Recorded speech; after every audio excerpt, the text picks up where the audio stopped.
Capítulo 2. Contacto. Su Majestad ha entrado. Por favor, mantengan la calma. Se escuchó la orden. La voz del asistente de la reina resonó contra los altos pilares de neón y las pinturas acrílicas que adornaban las paredes de la cámara. Estas pinturas representaban momentos clave en la historia de la nación, batallas, coronaciones y actos legendarios de valor. Una de esas pinturas mostraba a la propia reina Sabaná IV, retratada en medio de una famosa campaña militar. La reina Sabaná IV, la cuarta monarca del linaje Alerbón, se mantenía firme en el centro de la cámara, sentada en un lujoso otomano. Estaba tapizado con una ornamentada tela dorada y acolchado con la lana más suave. Se sentaba en el trono en compañía de sus nobles reales, miembros del parlamento, oficiales militares de alto rango y, finalmente, un mensajero que se acercaba lentamente a ella. Según los informes que hemos recibido de la RN Wunderle, encontraron un objeto volador no identificado realizando varias pasadas sobre su embarcación. La nave voladora intentó comunicarse con el barco mediante señales de luz, informó el mensajero. Aunque Sabaná nunca había servido en el ejército, su autoridad como monarca la convertía en una figura central en los asuntos de Estado. Girándose hacia la jefa de la marina, Lady Gebale, quien le devolvió la mirada con un respetuoso asentimiento, Sabaná habló con suavidad. La nave logró transmitir de vuelta a una de nuestras flotas de patrulla usando señales de luz, código Morse. Ese es nuestro método estándar para la comunicación entre barcos, ¿no es así? Lady Gebale asintió, pero mostraba una confusión visible. El origen y la intención del objeto no estaban claros, y aún no había surgido una explicación satisfactoria. Después de todo, esta era la primera vez que se informaba de un contacto de este tipo. Dado que su mundo había permanecido aislado desde el amanecer de la civilización, desde que la humanidad trazó los mares por primera vez y forjó naciones, Sabaná sabía que debía actuar con cautela. El primer contacto podría cambiarlo todo. Mientras la reina Sabaná consideraba las implicaciones, notó la imponente figura de la capitana Rosemary Filler, comandante del primer escuadrón de la Guardia Real de Wyverns. La capitana y quienes la acompañaban hicieron una profunda reverencia. Con una estatura de 1,85 metros, el radiante cabello dorado de Rosemary y su armadura pulida la convertían en una presencia inconfundible. Condecorada por su valentía, era tanto un símbolo como una líder. Habló con claridad y sin vacilar. Su Majestad, ¿qué desea que hagamos? Rosemary, respondió la reina, si ese objeto puede ser guiado para aterrizar en una de sus pistas de Wyverns, quiero que se despache un Wyvern para interceptarlo. Hagan contacto si es posible y escóltenlo a la base aérea más cercana. Llevar el objeto a la capital les parecía absurdo a muchos. La mera sugerencia fue impactante. Los aristócratas cercanos, que no sabían qué era realmente este monstruo, reaccionaron con visible desaprobación. ¿Por qué la reina Sabaná elegiría tal plan? La asamblea se levantó de nuevo y se inclinó, aunque Rosemary y su escuadrón dudaban. Creían que este curso de acción podría exponer el corazón de la nación a un grave peligro. Esas naves voladoras deben ser de la primera civilización. Gritó alguien. Por el bien de nuestro país, debemos oponernos a esta orden. Sabaná se mantuvo serena. Como desee, Su Majestad, dijo finalmente Rosemary, con voz uniforme. Con una salvedad. Si el objeto muestra algún signo de hostilidad, responderemos en defensa propia. Petición concedida, respondió Sabaná. Si muestra alguna mala intención, captúrenlo y entréguenlo a la oficina de Rat. El grupo se inclinó una vez más y abandonó la sala del trono. Mientras las pesadas puertas de madera se cerraban con un estruendo rotundo, los murmullos de preocupación entre los nobles y parlamentarios se hicieron más fuertes. La idea de un misterioso objeto volador y la decisión de la reina de interceptarlo y posiblemente recibirlo solo avivaron la inquietud. Había más en este objeto de lo que se veía a simple vista. La presencia de la Guardia Real de Wyverns, una unidad cuya existencia era desconocida para la mayor parte del parlamento, solo profundizaba el misterio. El mensajero permitió que la sala se calmara antes de dirigirse de nuevo a la audiencia. Comenzó a describir el encuentro con mayor detalle, pero antes de que pudiera pasar al siguiente tema, fue interrumpido abruptamente. Un asistente recién llegado entró corriendo, informando sobre los últimos acontecimientos. Su Majestad. El príncipe Gourmet planea una visita a Soyam con su nueva flota. Acaba de comisionar 4 Dreadnoughts y tiene la intención de tomar posesión formal mañana de la embarcación adquirida del Imperio Turmifiman. Una ola de inquietud recorrió la cámara. El rostro de la reina Sabaná se tensó. La idea de que el príncipe llegara a su capital con una flota recién construida era alarmante. Los murmullos en la sala del trono se convirtieron en charlas ansiosas.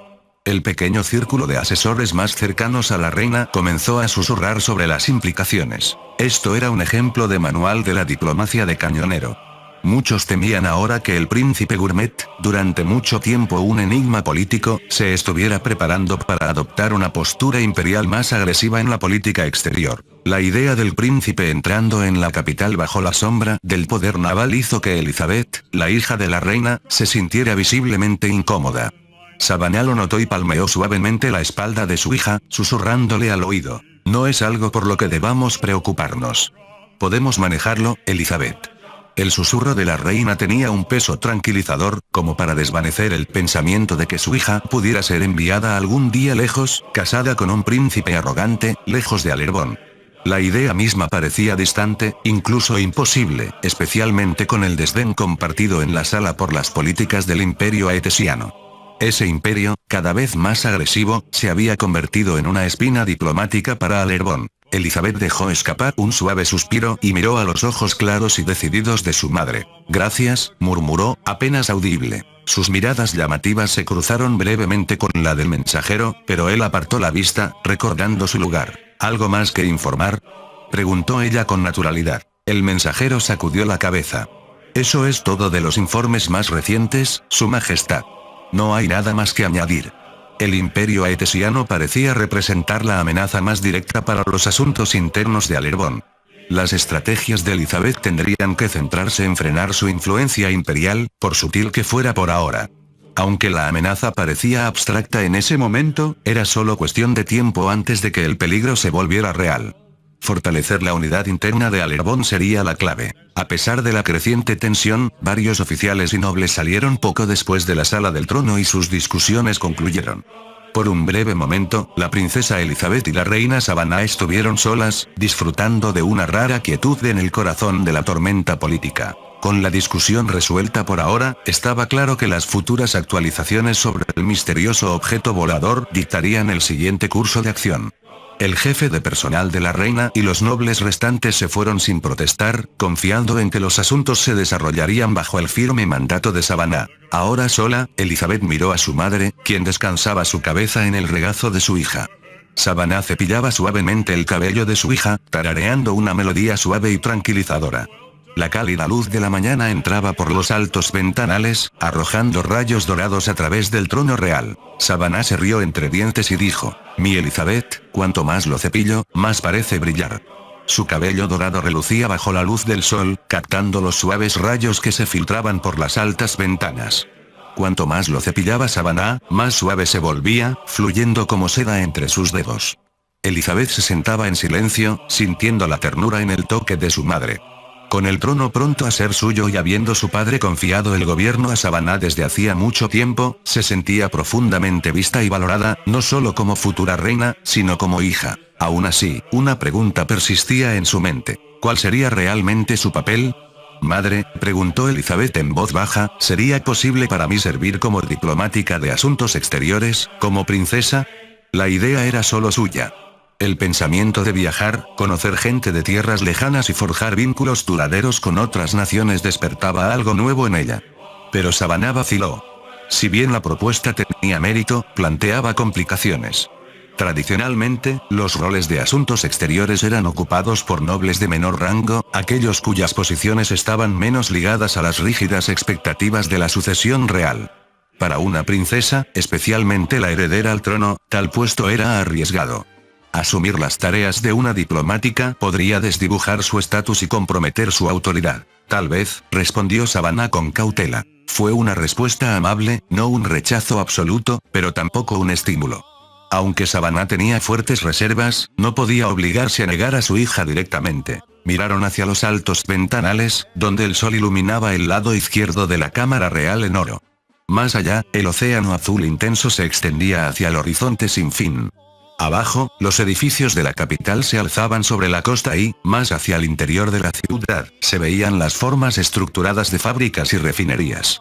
El corazón industrial de Alerbón prosperaba junto a su esplendor real.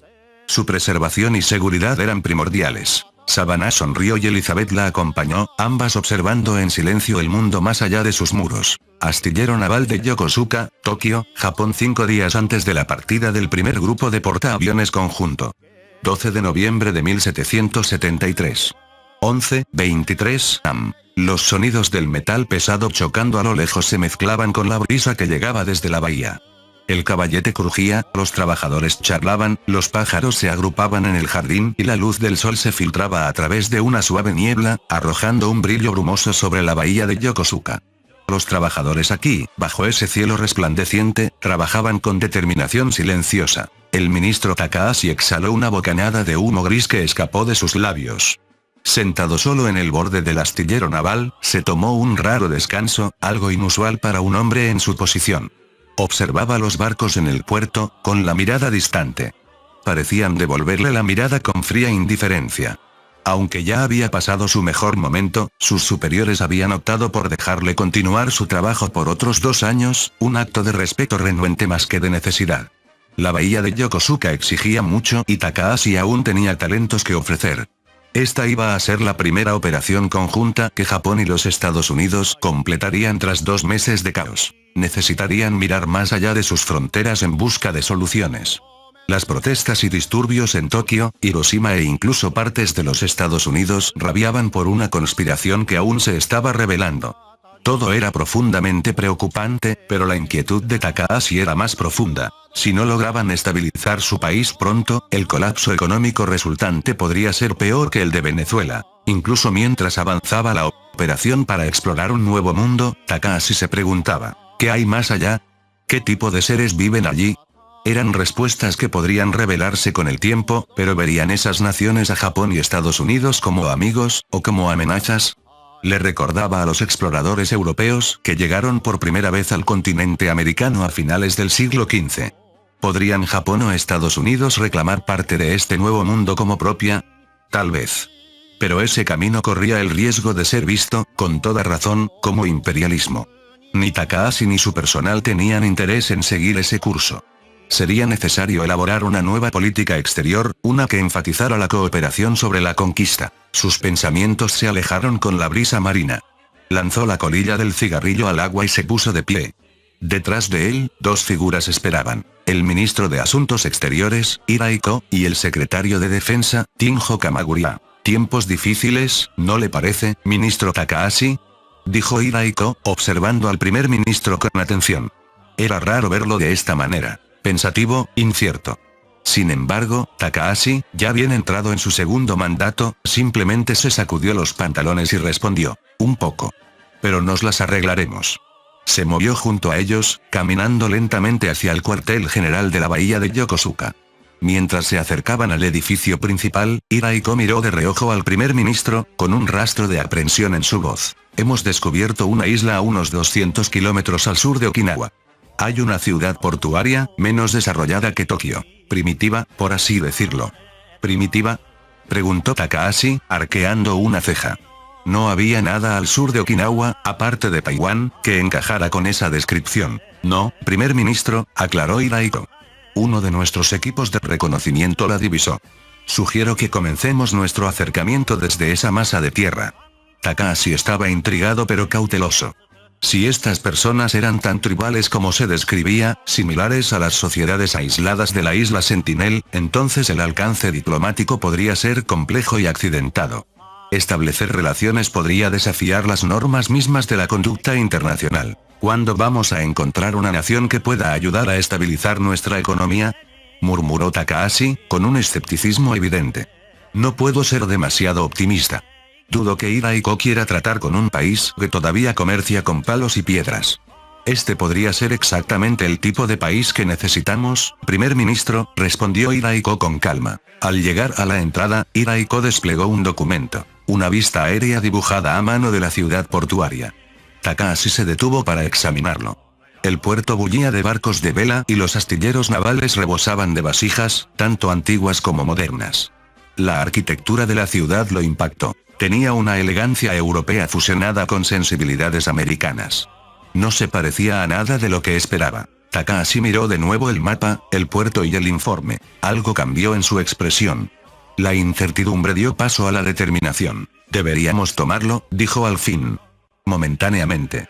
Sala de reuniones del gabinete, cuartel general de Yokosuka. Representantes militares y civiles tanto de Estados Unidos como de Japón estaban presentes en el gabinete 20 minutos antes, escuchando al primer ministro Takahashi mientras presentaba una actualización sucinta pero significativa sobre los eventos recientes.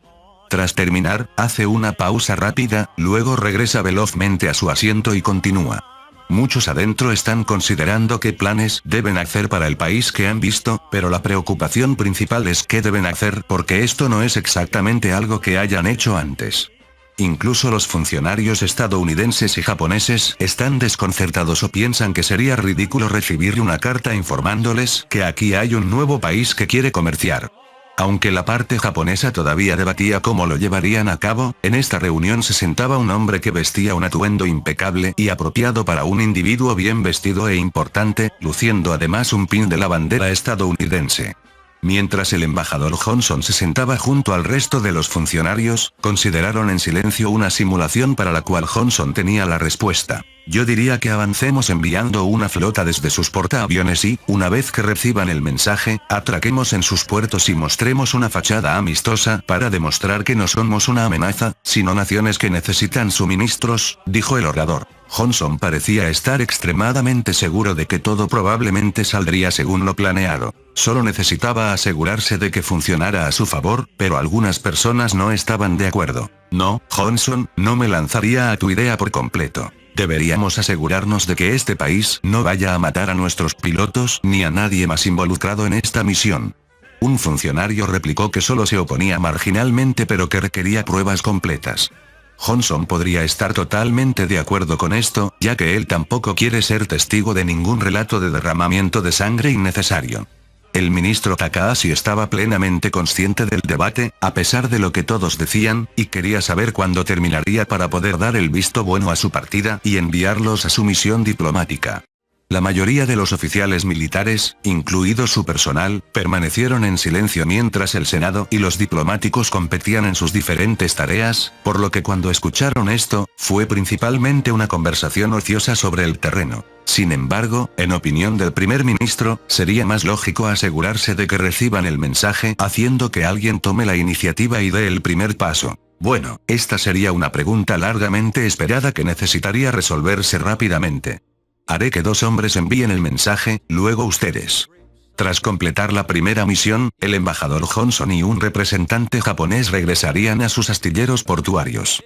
Takahashi dijo que fueron 6 horas completas con una división de 50-50 entre la paz o una amenaza para la nación misma. Sin embargo, al mirar hacia la mesa, parece que la mayoría no está protestando y preferiría proceder con su sugerencia. Tomando un pequeño sorbo de whisky japonés y mirando hacia atrás. Una semana de ansiedad, tensiones y dudas fue nada menos que una pesadilla. Este muro de niebla envolvió completamente al archipiélago japonés y también a nuestros aliados estadounidenses. Pero a medida que la niebla se disipa, lo que queda para nosotros es un nuevo mundo, una nueva esperanza para redimirnos de los errores que hemos cometido en el pasado. Otro chorro de whisky cayó en su vaso de chupito. Muchos más imitaron lo que hacía el primer ministro, levantando su vaso por encima de su cabeza, y muchos lo lograron. Que nuestros países sigan viviendo. Brindaron, y todos tomaron inmediatamente el trago de honor al ver que, en una hora, la flota de portaaviones conjunta entre Japón y Estados Unidos partiría a las 12:35 p.m. Aunque podían verlo, el mundo cambiante es enormemente diferente de lo que han conocido durante tanto tiempo en la Tierra. Parece que tendrían que reescribir la historia, sabiendo que la gente tanto en Japón como en Estados Unidos estaría en contra de la historia del Nuevo Mundo. Takahashi cree que su parlamento se vería obligado a realizar numerosos cambios en la educación y las atracciones turísticas como resultado del libre intercambio. Reconociendo que habría personas que estarían en contra, el día de un mundo cambiante es mañana y más allá, y cómo lo cambiaría para evitar la caída de las 2 potencias que alteraron la historia del viejo mundo en el que vivían. Estas preguntas plagaban la conciencia de Takahashi, ya que nunca en la historia del país se encontrarían en una situación en la que la hipótesis científica y la lógica fueran finalmente desechadas. y con la magnitud de los problemas que atenazan a ambas naciones, sintió que lo único lógico sería declarar protocolos estrictos que pudieran salvar al país de una caída tortuosa. Palacio del Castillo Blanco, llanuras del norte de Alerbón a 10 kilómetros de la capital, Soyan 3:52 p.m. Los monarcas reales del reino de Alerbón residían en un castillo señorial y desgastado por el tiempo, enclavado entre las extensas llanuras del norte. De tamaño modesto pero rico en herencia, el Castillo Blanco se alzaba rodeado por fuertes muros de piedra y custodiado diligentemente por soldados del primer regimiento de caballería. Aunque los inquietantes informes de un objeto volador sembraron el desasosiego en todo el reino, la paz aún perduraba aquí, aunque muchos cenaban con la silenciosa sensación de que este podría ser su último momento de calma. Dentro del gran comedor, un salón noble acentuado por elementos sutiles de un diseño industrial emergente, se llevaba a cabo un gran banquete.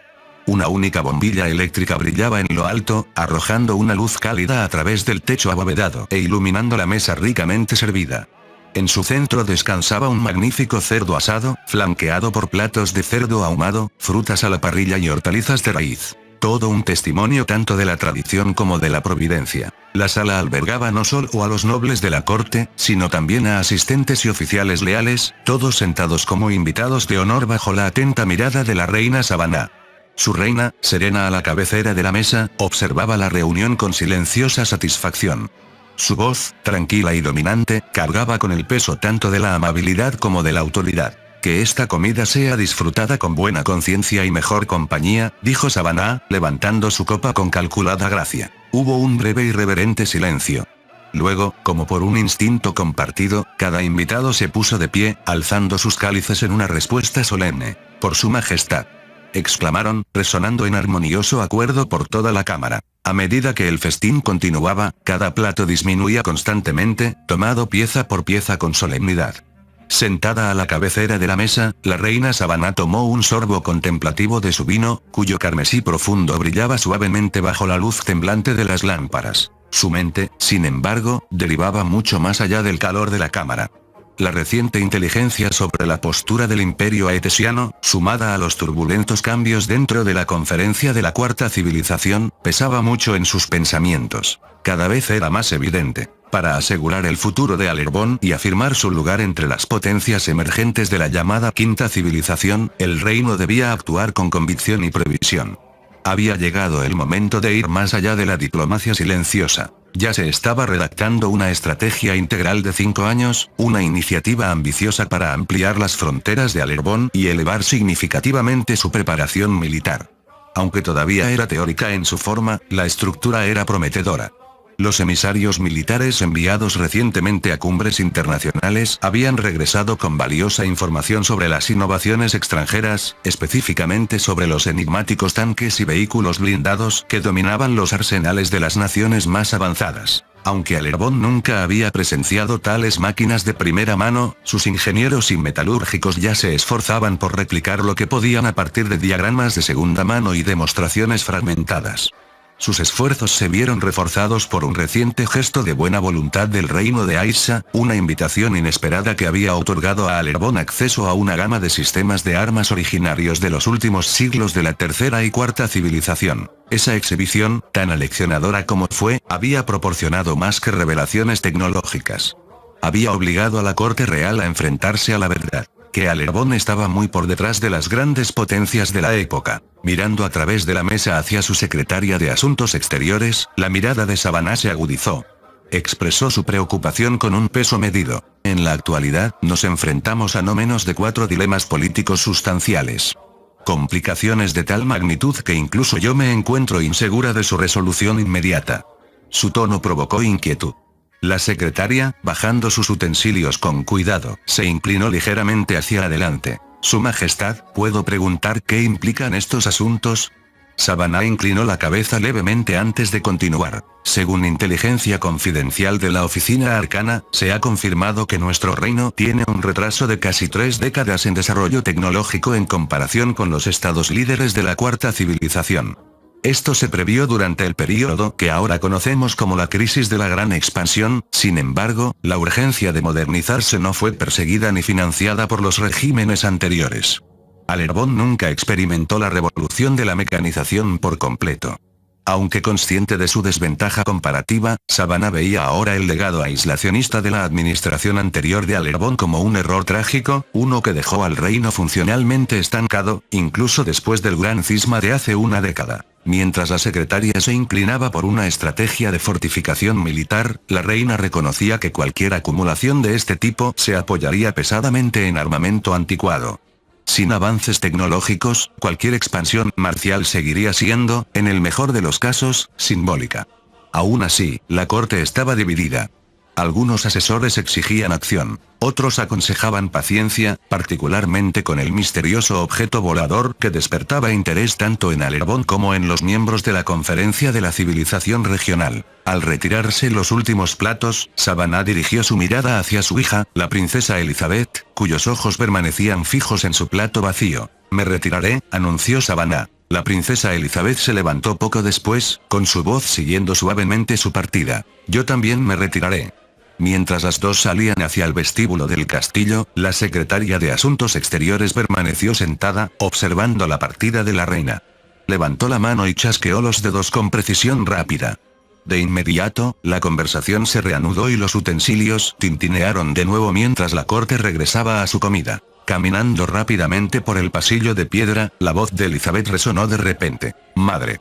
Este es un asunto de importancia. No podemos sentarnos ociosamente dentro del castillo blanco y tratar esto como si fuera nuestra última cena. Sus palabras temblaban de emoción. Savannah sabía que el comentario, hecho de pasada durante el banquete, no había sido el más acertado. Sin embargo, no era solo esa frase lo que pesaba sobre su hija. Durante casi 14 horas, Elizabeth había permanecido inquieta, cada vez más angustiada por el inminente arreglo político. Una alianza matrimonial propuesta con el tercer príncipe del imperio aetesiano. Deteniéndose junto a su hija, que ahora estaba sentada angustiada en un banco del pasillo, la reina Savannah se arrodilló en silencio. Tomó suavemente la mano de Elizabeth, mientras las lágrimas comenzaban a caer. Estoy aquí, querida. Ninguna fuerza te hará daño, no mientras yo respire. Pero debes ser fuerte, por ti misma y por el reino. El trono no puede permanecer vacío por mucho tiempo. Y tú sabes que mi tiempo en este mundo se acorta cada vez más. Elizabeth ahogó un susurro. ¿Pero cómo, madre? La reina se acercó y respondió suavemente en su oído. Cuando llegue el día, yo lo arreglaré. Tras abrazarse por un momento más, fueron interrumpidas repentinamente por el sonido de botas lustradas aproximándose por el pasillo de alfombra roja. Un guardia real apareció, inclinándose profundamente. Su Majestad, el objeto desconocido ha sido avistado de nuevo. Ha solicitado permiso para aterrizar en la base aérea de Wyverns. Los ojos de Savannah se entrecerraron. Autoricen su aproximación. Pero ejerzan la máxima precaución. La capitana Rosemary asumirá el mando del encuentro. Partiremos hacia Soyan de inmediato. El guardia se inclinó de nuevo y se retiró rápidamente. La reina y la princesa intercambiaron una mirada de complicidad, en la que se mezclaban el alivio, la aprensión y la anticipación. Al reingresar al comedor, la voz de Savannah, firme y clara, resonó bajo los arcos de piedra. Que los dioses estén con nosotros. Fin del capítulo 2. El link a la historia del autor estará en la descripción.